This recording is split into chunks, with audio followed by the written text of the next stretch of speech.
Alkisah, pada suatu masa di Jazirah Arab, lahirlah seorang bayi laki-laki dari seorang pimpinan suku yang terkenal dengan suku Bani Amir.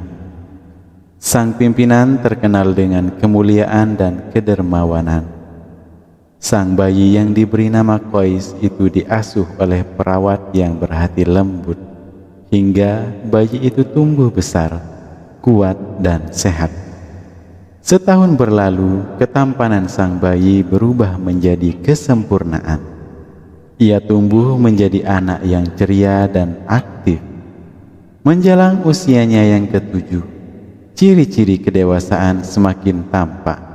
Siapapun yang melihatnya pasti akan mendoakannya. Ketika dekade pertama dalam hidupnya telah berlalu, semua orang mengisahkan ketampanannya, seolah mereka sedang menceritakan kembali dongeng-dongeng masa lalu. Qais adalah anak yang rajin dan antusias menerima pelajaran.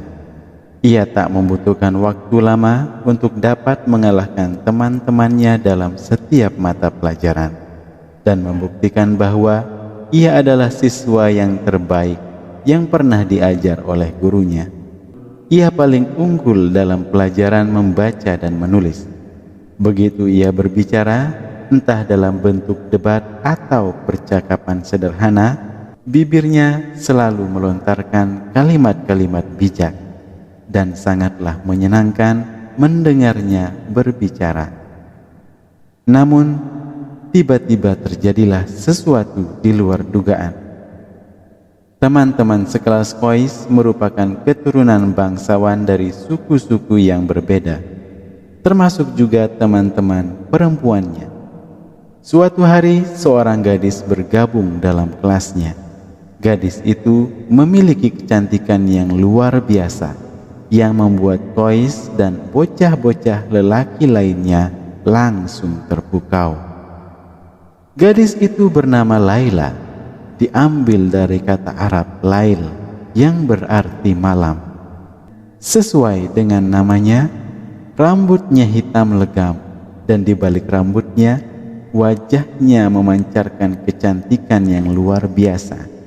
Matanya berwarna gelap, dalam dan bersinar, bak mata rusa, dan hanya dengan satu kejapan bulu matanya ia dapat meruntuhkan dunia. Bibir mungilnya hanya terbuka untuk mengucapkan kata-kata manis. Dan ketika yang lainnya membalas perkataannya, entah dengan kata-kata maupun senyuman, ia akan terlihat malu.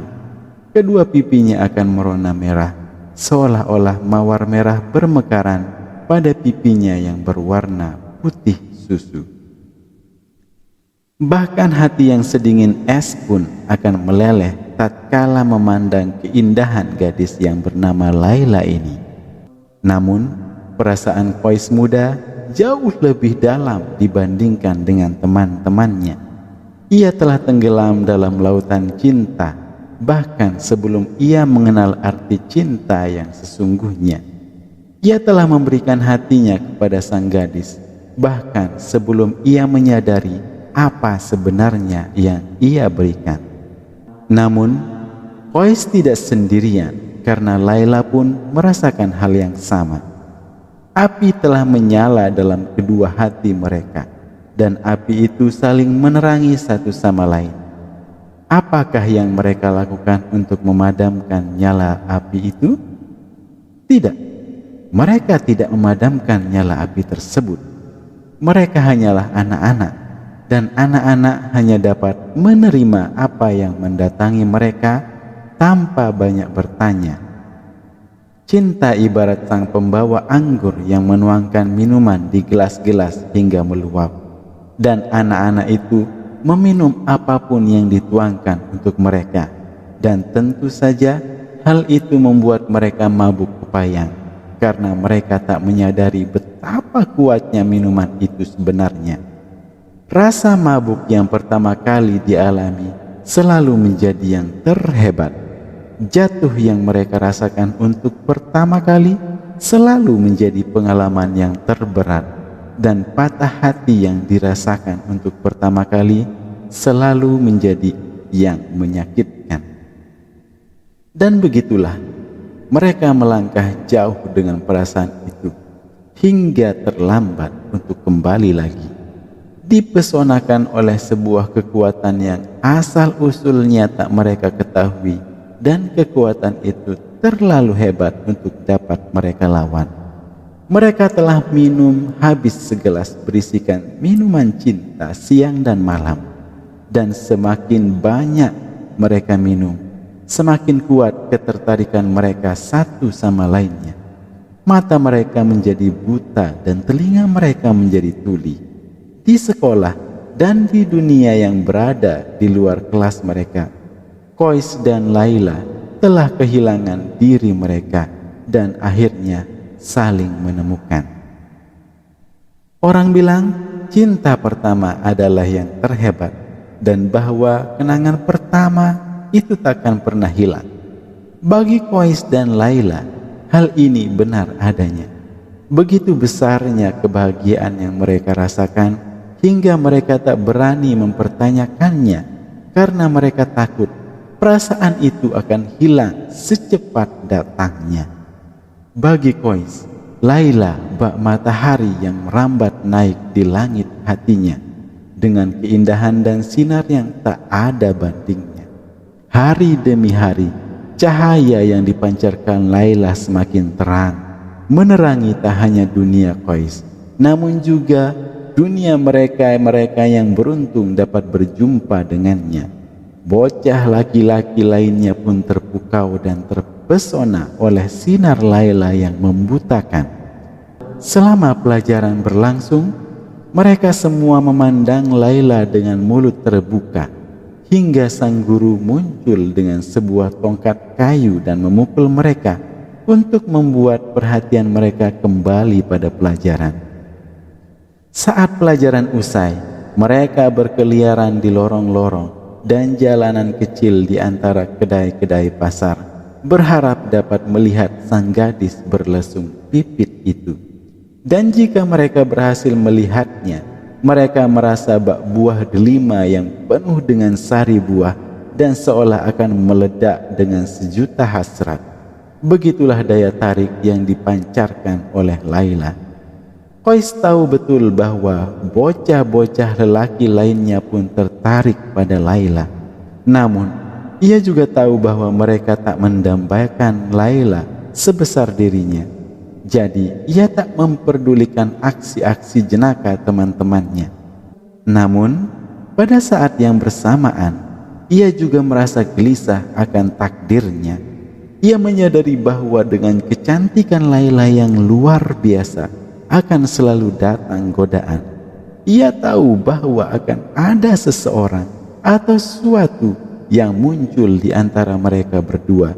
Tiba-tiba saja situasi berubah dan apa yang semula dianggapnya sempurna kini mulai tampak memiliki kecacatan. Secara perlahan, nyaris tak terasa, sebuah awan hitam kecil mulai muncul di hadapannya. Tapi, bukankah memang permasalahannya selalu seperti itu? Tak ada yang abadi. Segala sesuatu di dunia ini bersifat sementara dan telah ditakdirkan untuk mati suatu hari nanti. Kata orang, desas-desus dapat mengakibatkan kejatuhan sebuah kerajaan. Tak lama kemudian, desas-desus itu semakin besar di seluruh pelosok kota, dari tenda ke tenda dan dari kedai ke kedai.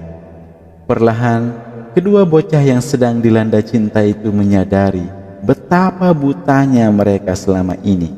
Semua orang telah melihat mereka berduaan, mendengar mereka berdua saling berbicara, melihat mereka tertawa dan sembunyi dalam kepompong cinta. Mereka berdua tak menyadari hal tersebut. Selubung itu telah terbuka, dinding itu telah runtuh, dan kini telah tiba saatnya untuk beraksi. Demi menyelamatkan diri dan juga cinta mereka, kedua bocah itu berusaha untuk meredakan tatapan mata mereka yang tajam ke arah satu sama lain dan menutupi bibir-bibir mereka yang haus akan ungkapan cinta. Namun, hasrat dan kewaspadaan mereka kadangkala saling bercampur aduk, dan mereka tak sanggup menutupinya di hadapan publik. Kewaspadaan bukanlah sebuah rantai bagi hati yang telah terkait oleh kecantikan kekasihnya. Apa yang harus dilakukan oleh Qais? Jiwanya adalah cermin bagi sinar yang dipancarkan oleh Laila. Bagaimana caranya ia dapat menyimpan sinar itu untuk dirinya sendiri? Laila menyinarinya bagai matahari yang bersinar terik di siang hari. Bagaimana mungkin sinar yang seterang itu dapat disembunyikan? Bagaimana mungkin ia bisa memalingkan diri dari sesuatu yang paling berarti dalam hidupnya, bahkan dalam waktu sedetik saja? Hati Qais bertentangan dengan logika, dan seberapapun beratnya, ia berusaha menyembunyikan cintanya untuk Laila. Ia tetap mengalami kegagalan. Bersama Laila, ia merasa serbuan panah cacian yang diluncurkan oleh 1000 busur. Namun, tanpa Laila, kesedihan menusuk-nusuk jantungnya bagai pisau tajam. Qais tak menemukan jalan keluar dari kesulitan ini, dan ia semakin larut dalam kebingungan. Selain telah kehilangan hatinya, kini ia juga kehilangan akal sehatnya. Yang dapat dilakukannya hanyalah berjalan berputar-putar dalam keadaan tak sadar, mengungkapkan kekagumannya atas kecantikan serta kebaikan Laila kepada siapa saja yang ia temui. Semakin banyak orang yang berjumpa dan mendengar ucapannya, semakin menggila dan aneh pula kelakuannya. Dan kemanapun ia melangkah, banyak orang yang menatapnya dan menunjukkan jari ke arahnya, tertawa-tawa, mencemoohnya dan berkata, "Ini dia si orang gila, si Majnun." Bagi suku Laila, situasi ini tak dapat ditolerir karena tidak saja menyangkut nama baik Laila, namun juga nama baik suku menjadi taruhannya. Apakah benar jika integritas mereka dipertanyakan dan nama baik mereka dinodai oleh si bocah gila dari Banu Amir ini? Apakah benar reputasi Laila ternoda? Mereka harus segera bertindak. Hal pertama yang mereka lakukan adalah melarang Laila untuk keluar dari tendanya. Seorang penjaga bertugas untuk menjaga bagian depan tenda dan diperintahkan agar menangkap Qais jika ia mencoba untuk mendekati Laila. Begitulah yang terjadi. Mereka menyembunyikan sang rembulan dari gonggongan anjing pemburu. Tak ada yang dapat dilakukan atau diucapkan oleh Laila untuk mencegahnya. Ia harus menyembunyikan kesedihan-kesedihan yang mengancam akan merobek hatinya menjadi dua. Hanya saat sendirian sajalah ia melepaskan topengnya dan membiarkan air mata kesepian jatuh menetes di pipinya.